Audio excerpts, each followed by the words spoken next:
There's Michael Jordan, and then there's the rest of us. Magic Johnson, considered one of the greatest players in basketball history, said that about Michael Jordan.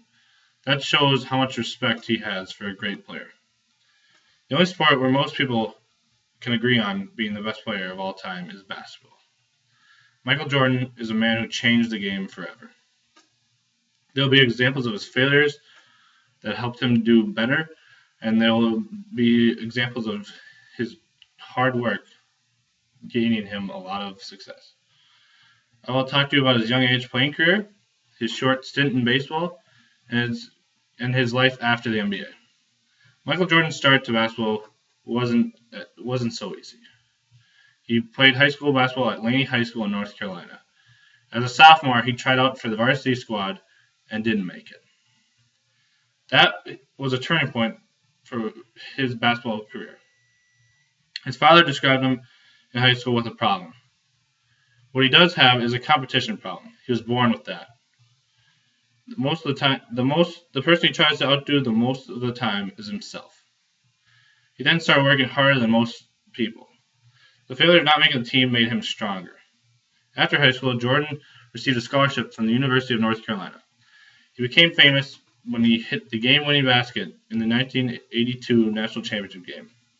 He would then go to win the next two NCAA National Player of the Year awards. Then he was taken third overall behind Hakeem Olajuwon and Sam Bowie in the 1984 NBA draft by the Chicago Bulls. He started off leading the team in scoring, and then a couple years after, he led the league in scoring. In 1 year, he even averaged 37 points a game. Michael did not win a championship in his first 6 years. He kept falling short until the 1990-91 season. He went on to win the next 2 titles in a row for a three-peat. He was on top of the world.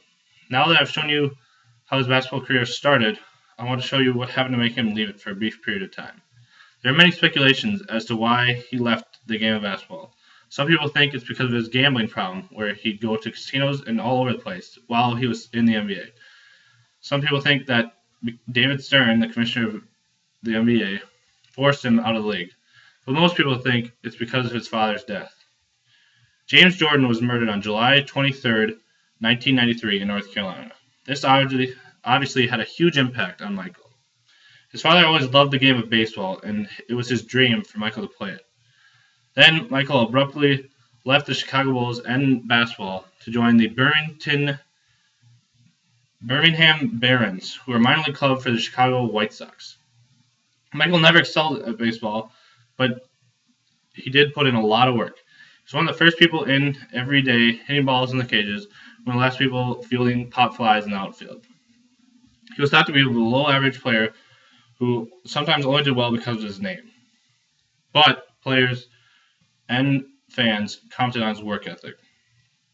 What most considered to be a failure was not to Michael. It helped him grow yet again. He later came back to the game of basketball in the middle of the 1995 season. The Bulls did, however, lose in the playoffs to the Orlando Magic. He then went on to win the next 3 championships and retire once more. His last stint in basketball was with the Washington Wizards from 2001 to 2003. He was 40 years old, but he still averaged 28 points. People today argue that he could still play at the age of 50. This hasn't happened, so it looks like he is done for good. The greatest basketball player ever has stopped playing the game. The next part I'll talk to you about is his life after playing in the NBA. In 1984, Michael stepped on the court in a red and black signature shoe that was called the Air Jordan. In 1985, the Air Jordan made over $130 million. In 2007, his brand reportedly made $800 million. He has made the Nike brand a lot of money over the years, and this makes him still one of the richest athletes today, even though he doesn't play a game. I am wearing a Air Jordan shirt myself to support Michael Jordan. He does, however, own the Charlotte Bobcats. They are a relatively new franchise who has not had much success. Many people think that Michael is not a very good owner. He goes to most games and is a big part of the team. His impact on the game is undeniable. After the 1980s matchups of Magic versus Bird, the NBA was starting to go down just a little bit. Then Michael came along. There are some estimates out there that Jordan has helped make $10 billion in revenue for the game of basketball. This is an outstanding number that no other athlete has done for their sport. I've missed more than 9,000 shots in my career. I've lost almost 300 games. 26 times I've been trusted to take the game-winning shot and missed. I've failed over and over and over again in my life, and that is why I succeed. Michael Jordan was quoted saying this about his success. It describes his failures helping him so much that it made him that much better.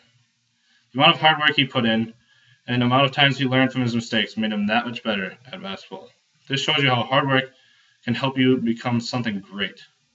I've talked to you about his young age playing career, his short stint in baseball, and his life after the NBA. There truly will not be another one like Mike.